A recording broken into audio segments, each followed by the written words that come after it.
যত্ন আর ভালোবাসা কী জিনিস তা একটা চোখের সামনে আপনাদের একদম প্রমাণ করে দিই। এই যে ওকে আজকে দেখছেন আমাদের বিছানার উপরে শুয়ে আছে, কত সুন্দর একদম কিউট একটা চেহারা।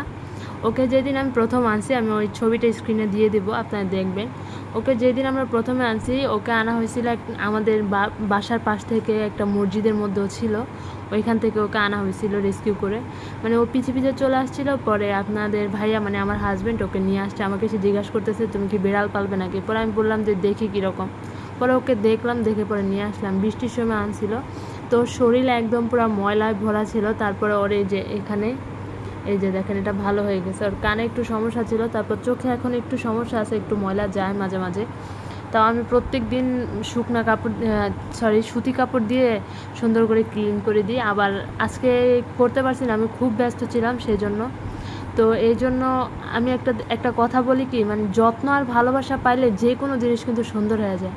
এই যে ওকে যখন আমি প্রথম যেদিন আনছিলাম, সেদিন ওর কিছু ভিডিও ক্লিপ আমি আপনার সাথে শেয়ার করছিলাম। তার মধ্যে কিছু মানে প্রাণী নিয়েও যে কিছু মানুষ এত মানে বাজে মন্তব্য করতে পারে। কিছু মানুষ বলছিল ছি এটাকে কেমন দেখা যায়, এটা কী নিয়ে আসছে ভাই। ওকে তখন আনছি, ও কারো যত্নে ছিল না, ওই এমনিতেই ঘুরে বেড়াতো, খাওয়া দাওয়া ঠিক করে পাইতো না। তখন তার অবস্থা কেমন হবে, সে কি দেখতে খুব সুন্দর হয়ে যাবে। যখন আনছি, আনার পরে তাকে যখন যত্ন করা শুরু করছি, ও আসছে কিন্তু বেশি দিন হয় না, 1 সপ্তাহ হয়েছে। 1 সপ্তাহের মধ্যে আলহামদুলিল্লাহ ওর মধ্যে যে পরিমাণে পরিবর্তন আসছে। ও যেদিন আমরা আনছি, ও কিন্তু সবাইকে খুব বেশি ভয় পাইতো, কিন্তু এখন ও কাউকে ভয় পায় না। এখন ওই পুরো ঘরে দৌড়াদৌড়ি করে, সবাইকে এত পরিমাণে মাথায় রাখে, সবাই ওর জন্য পাগল।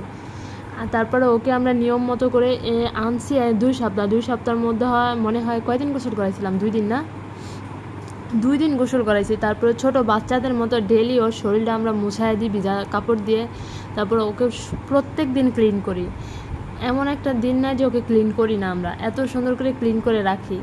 এই যে যত্ন ভালোবাসা, তারপরে সারাদিন ওর খাওয়া দাওয়া সব কিছুর পিছনে মনে হয় একটা বাচ্চা পালতে যে পরিমাণে মানে কষ্ট করা লাগে, একটা বিড়াল পালতেও সেম পরিমাণে কষ্ট আমার মনে হয়।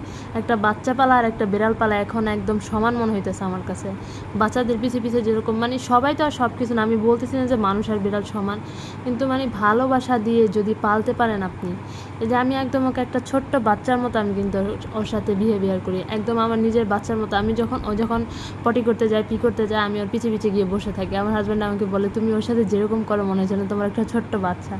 আসলে হয়েছে কি ভাই, ভালোবাসা আদর, এই প্রাণীগুলো না একদম নিঃস্বার্থভাবে মানুষকে ভালোবাসে। এই যে ওকে আনছি কয়দিন হয়েছে, 1 সপ্তাহ হয়েছে।